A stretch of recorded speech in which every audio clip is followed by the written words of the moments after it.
The studio lights blazed down on Oprah Winfrey's familiar figure as she sat comfortably in her signature interview position, the picture of media royalty in her elegant cream suit. Millions were watching this special political roundtable discussion, expecting the usual polished, controlled Oprah experience.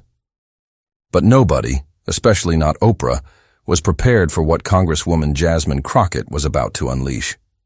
Just moments before, cameras had caught Oprah whispering to her producer during what she thought was a commercial break. "Let's wrap this up quickly. This Crockett woman is getting too political for my audience." Unknown to Oprah, her microphone was still hot, broadcasting her dismissive comment to the production team, and Jasmine Crockett had been informed through her earpiece. In the control room, a young audio technician had frozen when she heard Oprah's comment. "Did you catch that?" she whispered to the director. The director nodded grimly, knowing they were witnessing a potential media disaster unfolding in real time. "Should we tell her?" the technician asked. "Too late," the director responded, pointing to the monitor showing Crockett's face. A mixture of shock, disappointment, and then, most troubling of all, determination. The conversation resumed with Oprah's practiced smile, but Crockett's expression had hardened. When Oprah asked her next question about keeping politics civil, Crockett leaned forward, eyes burning with resolve, and said words that would send shockwaves across America. "Before I answer that, Oprah, I think we should address what you just said about me being too political for your audience. Maybe we should let them decide." Oprah's face froze in shock, her eyes widening as she realized what had happened. The audience gasped. In seconds, the carefully orchestrated discussion had exploded into the most unexpected confrontation in recent television history. A woman in the front row audibly whispered, "Oh my God," as the cameras panned to capture Oprah's stunned expression. The other panelists shifted uncomfortably in their seats, looking between Oprah and Crockett like spectators at a tennis match where the ball had suddenly burst into flames. Oprah's producer, a slim woman with graying hair who had worked with her for 15 years, pressed her hand against her earpiece and mouthed silently from the edge of the set. "Technical difficulties?"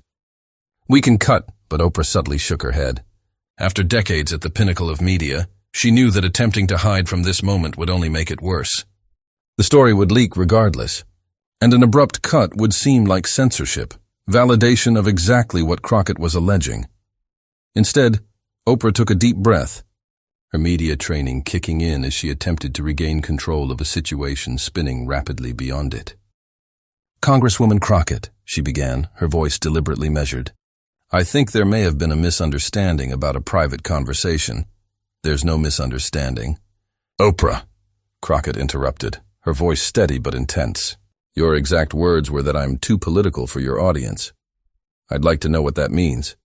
Because the issues affecting my constituents, healthcare access, voting rights, economic justice, these aren't just political to them. They're their daily reality. Jasmine Crockett wasn't supposed to be the star of this roundtable. At 41, the freshman congresswoman from Texas had been invited almost as an afterthought, a token representative of the progressive wing to balance the panel of more established political figures and celebrities. The show's producers had expected her to play it safe, grateful for the exposure on Oprah's massive platform, but Crockett had arrived with different plans. A former civil rights attorney with a reputation for fearlessness in courtrooms, she had fought too hard to reach Congress to be sidelined or patronized, even by someone as powerful as Oprah Winfrey. The evening before the roundtable, Crockett had reviewed her briefing materials in her hotel room. Her communications director, a savvy 35-year-old named Marcus who had previously worked for grassroots advocacy groups, had highlighted the show's talking points with sticky notes. "They're trying to box you in," he had pointed out, tapping a section titled, "Approved Discussion Topics." "Notice how they want to talk about healing divisions and finding common ground. Okay, but there's nothing here about specific policies affecting your constituents." Crockett had nodded, flipping through the pages with growing frustration. "So they want me to smile and talk about unity while people in my district can't afford insulin or are working 3 jobs to make rent?" "That's showbiz," Marcus had replied with a wry smile. "Big media doesn't want to alienate sponsors or viewers. They want the appearance of diversity without the substance of real political discussion. Well, Crockett had said, setting the briefing packet aside, they invited the wrong Congresswoman if they think I'm going to play that game. For her part, Oprah had prepared for an easy, controlled discussion about healing America's divisions that would resonate with her mainstream audience while generating positive headlines. After decades as America's beloved interviewer, Oprah was accustomed to managing conversations with the precision of a symphony conductor. Her empire had been built on appearing politically neutral while subtly influencing millions. Today's roundtable was meant to reinforce her image as a unifying figure above the political fray. What few people understood about Oprah's success was how meticulously each show was crafted behind the scenes. Hours before every taping, her team conducted exhaustive research on each guest, identifying potential hot-button topics to avoid. Pre-interviews established comfortable boundaries. Lighting, camera angles, even the temperature of the studio, all were calibrated to create an environment where Oprah maintained subtle but complete control. "It's not manipulation," she had once explained to a close associate. "It's creating a safe space where people feel comfortable enough to be authentic, but within appropriate boundaries." Those boundaries were what had kept her at the top for so long. While other media figures courted controversy or leaned into partisanship, Oprah had maintained her broad appeal by skating expertly along the edge of substantive issues without fully diving into their most divisive aspects. The stakes were high for both women. For Oprah, her carefully cultivated image of authenticity and compassion was suddenly at risk. Those whispered words, dismissing Crockett's perspective as too political, threatened to expose the calculation behind her public persona. For Crockett, this was a make-or-break moment to prove that new progressive voices deserved equal footing with established media powers. "You know what? Oprah," Crockett continued, her voice steady as steel, "I've respected you my entire life. Watched you lift up voices and tell stories. But I came here today because people in my district are suffering, not to have their concerns dismissed as too political for your audience." The studio temperature seemed to drop 10 degrees. The other panelists, a moderate former governor, a celebrity philanthropist, and a business leader, shifted uncomfortably in their seats, suddenly aware they were witnessing a seismic collision between old and new power. Oprah's producer frantically signaled from offstage, drawing a finger across her throat in the universal cut gesture, but it was too late. The red recording light remained on, broadcasting every unscripted second to millions of homes across America. "I think there might be a misunderstanding," Oprah said, attempting to regain control with her trademark calm, but the slight tremor in her voice betrayed her. For perhaps the first time in 20 years, Oprah Winfrey wasn't controlling the narrative. Crockett's eyes remained locked on Oprah. "Is it a misunderstanding? Because I clearly heard you say I was too political for your audience. I'm just wondering which parts of my community's struggles are too political for this conversation. The children in poverty? The voters being disenfranchised? The women losing health care access?" As cameras captured Oprah's momentary speechlessness, viewers at home began flooding social media. Within minutes, Oprah Exposed and Crockett Confrontation were trending nationwide. This wasn't just another television moment. It was rapidly becoming a cultural inflection point about authenticity, power, and who gets to control difficult conversations in America. Oprah's media training kicked in as she attempted to redirect the conversation. "Jasmine, I think we've had a miscommunication. What I meant was—" "I know exactly what you meant," Crockett interrupted, her voice firm but controlled.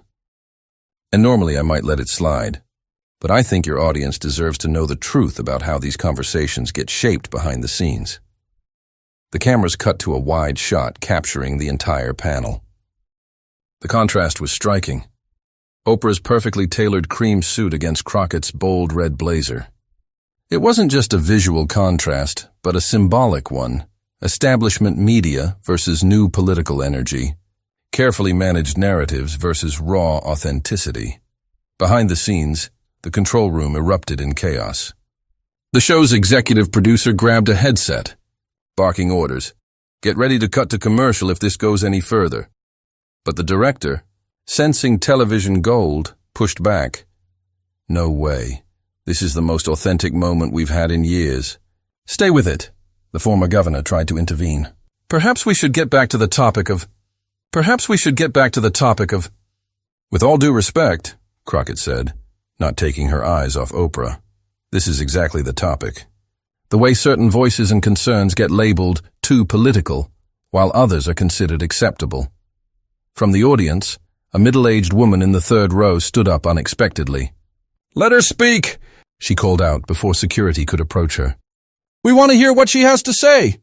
Several others around her nodded in agreement, a ripple of support moving through the studio that caught everyone by surprise. Oprah, momentarily thrown by this audience rebellion, raised a hand in a practiced gesture of calm. "We absolutely value everyone's voice here," she said smoothly. "That's what this show has always been about." "Is it, though?" Crockett challenged, seizing the moment. "Because from where I'm sitting, there seems to be a very specific filter on which voices and concerns make it through to your audience." The tension in the studio was electric. Crew members exchanged nervous glances while the studio audience sat in stunned silence, witnessing a real-time collapse of the carefully constructed world of daytime television. A producer whispered frantically into his headset, "Should we go to commercial?" The response came back immediately. "No! Ratings are spiking. Stay with this." In the control room, monitors showed social media metrics exploding in real time. This confrontation was already going viral before it had even concluded. Oprah shifted strategy, attempting to use her decades of interview experience to regain control. "Jasmine, I've always believed in open dialogue. My show has tackled difficult topics for years." "But selectively," Crockett countered. She reached into her portfolio and pulled out several printed pages. "I did my homework before coming here today. In the past 5 years, you've interviewed 126 politicians and political commentators. Would you like to know the breakdown?" The business leader on the panel nervously chuckled. "Is this really necessary?" "I think it is," Crockett replied, glancing briefly at her notes. Of those 126 political figures, 92 were centrists or moderates from both parties. 24 were conservatives, and only 10 represented progressive viewpoints, despite progressives making up a significant portion of the electorate. A murmur rippled through the audience. 2 young women in the front row exchanged wide-eyed glances, one of them mouthing, "Wow," to the other. A camera caught this reaction, and the director immediately cut to it, understanding instinctively that this visual would capture the moment's impact. "Those are interesting statistics," Oprah acknowledged, her voice measured. "But media platforms have to make editorial decisions based on many factors." "Exactly my point," Crockett interjected. "And those editorial decisions shape what millions of Americans understand about their country's challenges. When you consistently prioritize certain perspectives over others, that's not neutral. It's a political choice." The production assistant behind camera 2 was frantically signaling to the director. The director's voice could be heard through everyone's earpieces. "Stay with Crockett and Oprah, close-ups on both." "This is gold." Oprah's expression tightened almost imperceptibly. "My show has always aimed to represent diverse viewpoints. Diverse within limits," Crockett interjected. "And that's my point. When you dismiss certain perspectives as too political, you're making a political choice about what your audience should hear." The celebrity philanthropist, trying to diffuse the situation, smiled nervously. "I think we all want what's best for Americans. Regardless of political, that's exactly the kind of empty statement that keeps us from addressing real problems," Crockett said, now turning to include the entire panel. "We use phrases like too political to avoid talking about people who are actually suffering under current policies." Oprah's producer was now visible at the edge of the set, making increasingly desperate gestures to cut to commercial. But Oprah, sensing the authenticity of the moment despite her discomfort, subtly shook her head. She hadn't built her empire by running from difficult moments. "You know what? You're right," Oprah said, her voice taking on a new tone. "Let me be honest with the audience. I did say your perspective might be too political, and that was wrong of me." A murmur ran through the studio audience. This admission was unexpected, even as it was clearly a tactical move to regain control of the narrative. "I appreciate that," Crockett responded, not fully surrendering the momentum. "But this isn't just about one comment. It's about a pattern in media that determines which voices get heard and which don't. The tension in the studio continued to build as Crockett reached for her phone. In fact, I've received some interesting information about how today's panel was selected. Would you like to know what got me invited here after 3 other progressive representatives declined? Oprah's smile remained fixed, but her eyes betrayed alarm. I'm not sure that's relevant to our discussion. It's completely relevant, Crockett insisted. Your team specifically noted that I was selected because I was, quote, articulate but not too radical, and would present well to Oprah's demographic, end quote. Gasps erupted from the studio audience. Someone in the back actually applauded. Oprah's composure slipped for just a moment before she recovered. My team reviews hundreds of potential guests and filters them based on what won't challenge your audience too much, Crockett finished. Meanwhile, people in my district can't afford insulin. Children are going hungry. But discussing solutions is apparently too political for daytime television. As the confrontation intensified, viewers at home were taking sides in real time. The show's social media accounts were flooded with comments, running nearly 2-to-1 in support of Crockett's authenticity over Oprah's polished restraint. Video clips were already being shared across platforms, with commentators calling it the moment daytime TV got real and the confrontation America needed. In a desperate bid to regain control, the production team finally forced a commercial break. As the on-air lights dimmed, Oprah turned to Crockett, her public smile vanishing. What exactly are you trying to accomplish here? She asked, her voice low and tense. Crockett leaned forward, equally quiet but intense. The truth. That's all. Just the truth. When the cameras returned from commercial break, something had changed in the studio. The carefully crafted veneer of civilized discussion had been stripped away, and both the audience and viewers at home could feel it. This was no longer Oprah's controlled environment. It had become a raw, unfiltered exchange that no one had anticipated. Welcome back, Oprah said, her voice carrying a new edge of tension. Before the break, Congresswoman Crockett raised some concerns about media representation and how we select topics for discussion. And guests, Crockett added calmly. Yes, and guests, Oprah conceded. While I stand by our show's commitment to diverse viewpoints, I think it's important we have this conversation openly. But Crockett wasn't finished. She pulled out her tablet and turned it toward Oprah.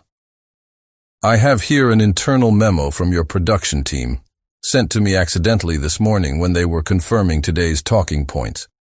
Would you like to know what it says about the topics I was specifically asked not to bring up? The former governor attempted to interject. Is this really appropriate for— Yes, it is, Crockett said firmly. Because millions of Americans are affected by these exact issues that are apparently too controversial for this conversation. She began reading from the tablet. Please guide Congresswoman Crockett away from specific policy discussions on health care reform, voting rights legislation, or economic inequality. Ms. Winfrey prefers to keep the conversation focused on broader themes of unity and finding common ground. The studio audience murmured loudly. Someone called out, "Let her speak." Crockett continued. The memo goes on to say, Oprah believes these specific policy debates alienate portions of her audience and sponsors. If Crockett insists on these topics, please have the director ready to cut for time. Oprah's face, trained through decades of television to remain composed, betrayed a flash of genuine shock. I didn't personally approve, maybe not this specific memo, Crockett acknowledged. But this reflects the culture you've created. A culture where certain uncomfortable truths are systematically excluded from the conversation. The business leader on the panel attempted damage control. I think we all understand the need for media to consider their audience. Exactly, Crockett exclaimed. And that's the problem. When the most powerful voices in media decide certain topics are too divisive to discuss, they're making a political decision about what Americans should and shouldn't hear. The celebrity philanthropist shifted uncomfortably. But surely there's value in finding common ground. Common ground is meaningless if we can't first acknowledge the real problems, Crockett responded. And I came here today because people in my district don't have the luxury of polite, vague conversations about unity while their basic rights and needs are under attack. The momentum had clearly shifted. Oprah, recognizing that traditional damage control wouldn't work, made a strategic decision. Rather than fight the tide, she would attempt to ride it. You know what, Jasmine? You're right, she said, her voice taking on the authentic tone that had made her a beloved figure for decades. Let me be completely honest with everyone watching. Our show, like most media, does filter conversations. We do shy away from certain topics that might alienate viewers or sponsors, and maybe that's something we need to reconsider. A hush fell over the studio. This level of candor from Oprah was unprecedented. Crockett, momentarily caught off guard by this admission, nodded slowly. I appreciate your honesty. But, Oprah continued, I'd like to understand better. Which specific issues do you feel we've been avoiding that affect your constituents most directly? It was a masterful pivot, acknowledging Crockett's criticism while redirecting the conversation towards substance rather than media critique. But Crockett was prepared. I brought something else today, she said, pulling several sheets of paper from her portfolio. These are photos and stories from my district that didn't make it into your pre-interview package. She handed the first page to Oprah, who looked down at it with genuine surprise. This is Maria Hernandez, Crockett explained, a mother of 3 who works 2 jobs but still can't afford her insulin. Your production team decided her story wasn't, quote, uplifting enough for today's segment. The camera zoomed in on the photograph, showing a tired-looking Latina woman in her 40s, standing in a modest apartment with 3 children. The youngest, a boy no older than 7, wore a t-shirt with a superhero logo that had faded from too many washings. The image told a story of dignity amid struggle that words alone couldn't capture. Oprah studied the photo intently, her expression shifting subtly. For a brief moment, her carefully maintained persona seemed to crack, revealing something more genuine underneath. Recognition, perhaps, of the real human stakes behind abstract policy debates. Oprah examined the photo silently as Crockett continued. And this is James Wilson, a veteran who waited 18 months for mental health services. And here's the Thompson family, who lost their home after medical bankruptcy. She laid each photo in front of Oprah. Your team said these stories were too political to include. But they're not political to these people. They're just their lives. The studio had fallen completely silent. Even the production team stood motionless behind the cameras, transfixed by the unscripted authenticity unfolding before them. These are the stories that get filtered out when media decides certain topics are too divisive, Crockett said, her voice softening but no less intense. And when that happens, millions of Americans feel invisible. The power of the moment was undeniable. Oprah, who had built her career on emotional connections, recognized when she was witnessing something genuine. Instead of fighting back, she made the decision that would ultimately save the interview and perhaps enhance her own legacy. She picked up Maria Hernandez's photo. Tell me more about her, she said simply. For the next 10 minutes, in what would later be described as the most honest segment in daytime television history, Oprah and Crockett engaged in an unfiltered discussion about healthcare costs, voting barriers, and economic inequality. No pre-approved talking points. No carefully managed narratives. Just raw conversation about issues affecting millions of Americans. As Crockett explained Maria Hernandez's struggle to afford insulin while working 2 jobs, something remarkable happened. Oprah removed her earpiece, a symbolic gesture that didn't go unnoticed by the production team or the audience. She was deliberately disconnecting from the constant stream of producer guidance that had shaped her interviews for decades. Tell me more about healthcare in your district, Oprah said, leaning forward with what appeared to be genuine interest rather than performed empathy. Not just Maria's story, but how widespread is this issue? Crockett, momentarily caught off guard by this shift from confrontation to authentic engagement, adjusted quickly. It's systemic, she explained. In my district alone, we have over 40,000 people who are one medical emergency away from financial ruin. These aren't people looking for handouts. They're working multiple jobs, raising families, doing everything right by traditional standards. The camera caught a woman in the audience dabbing at her eyes. The director immediately cut to her, a middle-aged black woman who later identified herself as a nurse. I see this every day, she called out spontaneously. People rationing medication, choosing between groceries and prescriptions. In the control room, the executive producer had stopped trying to redirect the conversation. "Let this breathe," she instructed the team. "We're witnessing something important here." The other panelists, sensing the authentic power of the moment, joined in with their own perspectives. Even the former governor acknowledged, "Perhaps we've been too cautious in how we discuss these issues publicly." The business leader, who had initially seemed uncomfortable with Crockett's directness, surprised everyone by adding, "My company provides healthcare to our employees, but we struggle with the rising costs every year. It's not sustainable for businesses either. This isn't just a political issue, it's an economic, one that affects our entire society." Something remarkable was happening in the studio. The artificial boundaries between political and non-political topics were dissolving in real time. The celebrity philanthropist, who had built her brand on carefully non-controversial charity work, spoke up about her organization's struggle to fill gaps left by systemic failures. "We raised $3 million last year to help people access medication," she said, her polished veneer cracking slightly. "But it's like putting a Band-Aid on a bullet wound. No amount of charity can replace functioning systems." Oprah, sensing the unprecedented authenticity of the conversation, did something she rarely did. She shared a personal story that she had never discussed publicly. "My aunt struggled with insulin costs before she passed," she said quietly. "Even with all my resources, navigating the healthcare system for her was a nightmare. I've never talked about this because it felt too political." She looked directly at Crockett. "But you're right. These aren't just political issues. They're human ones." As this unprecedented segment drew to a close, Oprah looked directly at Crockett. "I want to thank you," she said, with what appeared to be genuine gratitude. "This wasn't the conversation I expected to have today, but it might be the one we needed." Crockett nodded, her expression softening for the first time. "That's all I wanted, for these stories to be heard."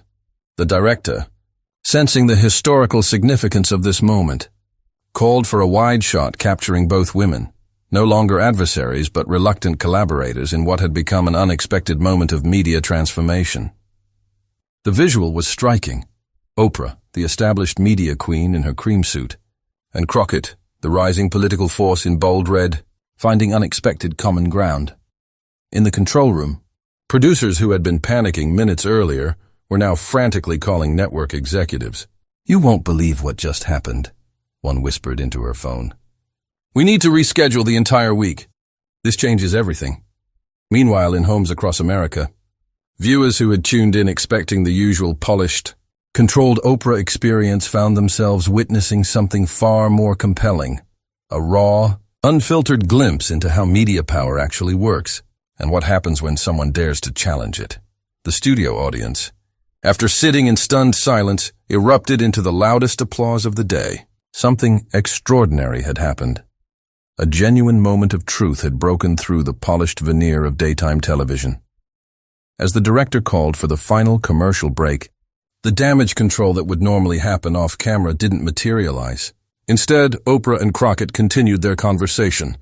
Microphones still on, cameras still rolling, a decision that would prove transformative for both women and for the media landscape itself. The confrontation between Oprah Winfrey and Jasmine Crockett didn't end when the studio lights dimmed. In many ways, that's when its real impact began. Within minutes of the broadcast, social media platforms exploded with clips, commentary, and memes capturing the unprecedented moment when one of media's most controlled environments had been disrupted by raw authenticity. In the immediate aftermath, the production team scrambled to make sense of what had just happened. The show's director, a veteran with 3 decades of experience, gathered his team in the control room. "I've been doing this for 30 years, he told them, still visibly stunned. "I've never seen anything like that, and I've never seen engagement metrics spike the way they did when Crockett pulled out those photos." Indeed, preliminary data showed viewer retention had jumped to nearly 100% during the confrontation, with social media engagement increasing by over 500% compared to their typical episodes. Something about the raw authenticity had captured audience attention in a way that polished, controlled segments never could. Meanwhile, in her private dressing room, Oprah sat in uncharacteristic silence, Her usual post-show debrief with producers delayed as she processed what had transpired. Her personal assistant of 12 years, who had never seen her rattled, approached cautiously. "Are you all right?" she asked. "We can issue a statement clarifying what happened with the microphone." Oprah exposed and a Crockett truth were the top trending hashtags nationwide. A 45-second clip of Crockett revealing the production memo garnered 7 million views in the first hour alone. Another clip of Oprah's surprising pivot to genuine engagement was being shared with comments like, "This is what real conversation looks like," and "First time I've seen actual truth on daytime TV." Sometimes it takes a moment of raw truth to change the conversation, Marcus replied, looking at the still incoming notifications. "And you just created that moment for millions of people." Media analysts scrambled to contextualize what they'd witnessed. One prominent commentator tweeted, "What we just saw wasn't just a confrontation between two powerful women. It was the collision of old and new media approaches, playing out live." A respected media ethics professor appeared on a late-night news program, explaining, "Today's confrontation represents a pivotal moment in how we think about political versus human stories." For decades, mainstream media has labeled certain issues as too political for general audiences, effectively sidelining the lived experiences of millions of Americans. What Congresswoman Crockett did was challenge that artificial boundary. In private boardrooms across media companies, executives were hastily arranging meetings to discuss the implications. "We need to reassess our content guidelines," one network president told his team.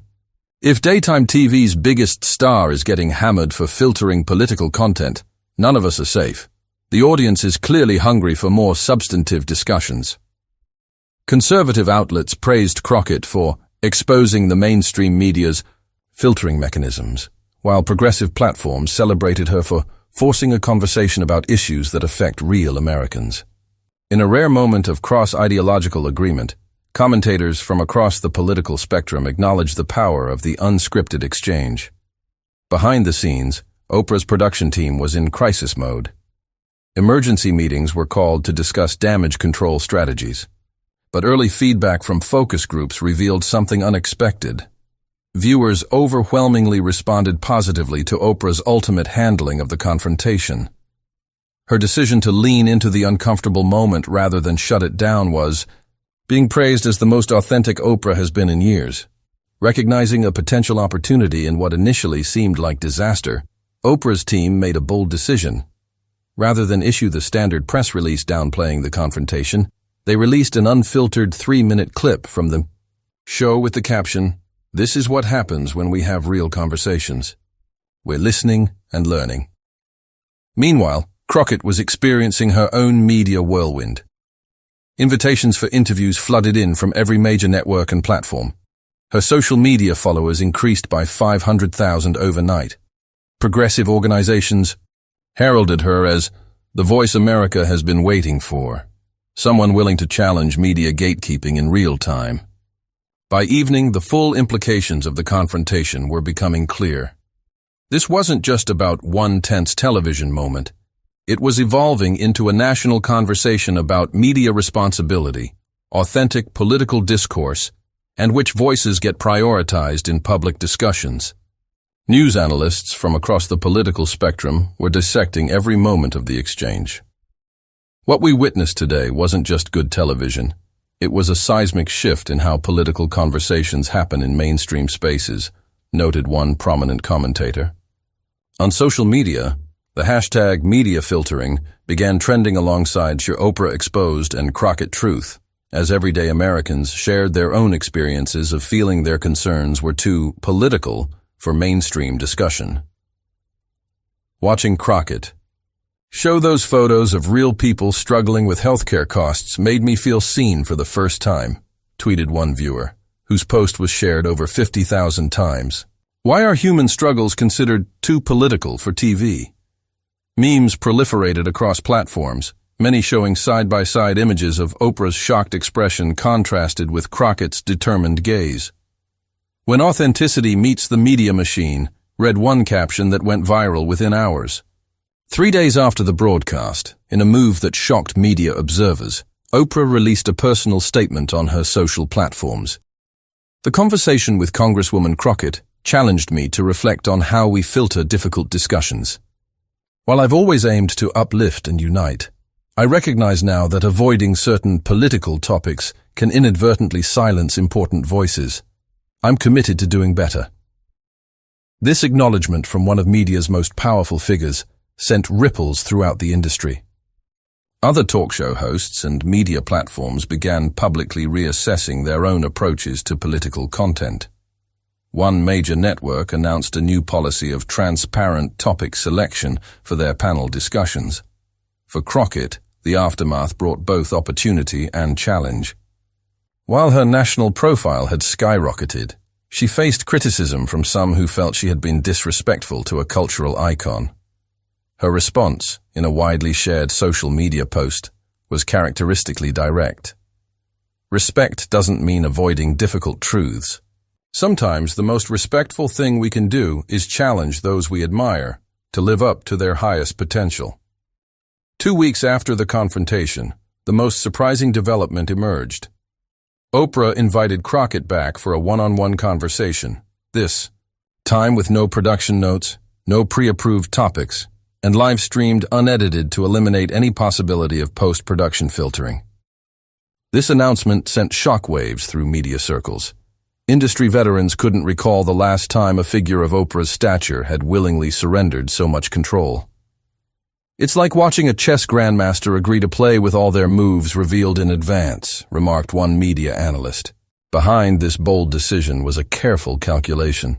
Oprah's team had conducted exhaustive focus groups in the days following the confrontation. The results had been startling. While older viewers expressed some discomfort with Crockett's directness, younger demographics overwhelmingly supported her authenticity. Even more surprising, viewers across age groups reported higher trust in Oprah after she had ultimately engaged with Crockett's criticisms rather than shutting them down. The data is clear, Oprah's chief strategist had explained during an emergency executive meeting. In today's media environment, the appearance of filtering or controlling narratives damages credibility more than any controversial content itself. Transparency is no longer optional. It's essential. Sometimes, Oprah said in the promotion, for this unprecedented follow-up, the most important conversations are the ones we never planned to have. Media analysts called it a masterful recovery strategy that transformed a potential reputation crisis into a powerful brand evolution moment. By embracing rather than resisting the disruption Crockett had caused, Oprah was reimagining her role in the media landscape at a time when audiences increasingly demanded authenticity over polish. Viewership numbers for the follow-up conversation broke records across platforms. The unfiltered discussion between these two powerful women, one representing established media influence, the other embodying a new generation of political authenticity, became a cultural touchstone referenced in everything from academic media studies to late-night comedy. Perhaps most significantly, the confrontation and its aftermath created a template for how substantive political discussions could happen in mainstream media spaces. Topics previously considered too divisive for daytime television, healthcare, access, economic inequality, voting rights, were suddenly being featured in prime segments across networks. 6 months later, a media analysis firm released a comprehensive report documenting a measurable Crockett effect across television programming.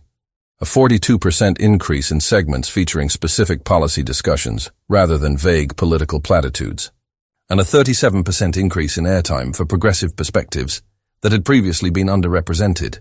For everyday Americans, especially those whose stories had long been filtered out of mainstream media narratives, the impact was personal and profound.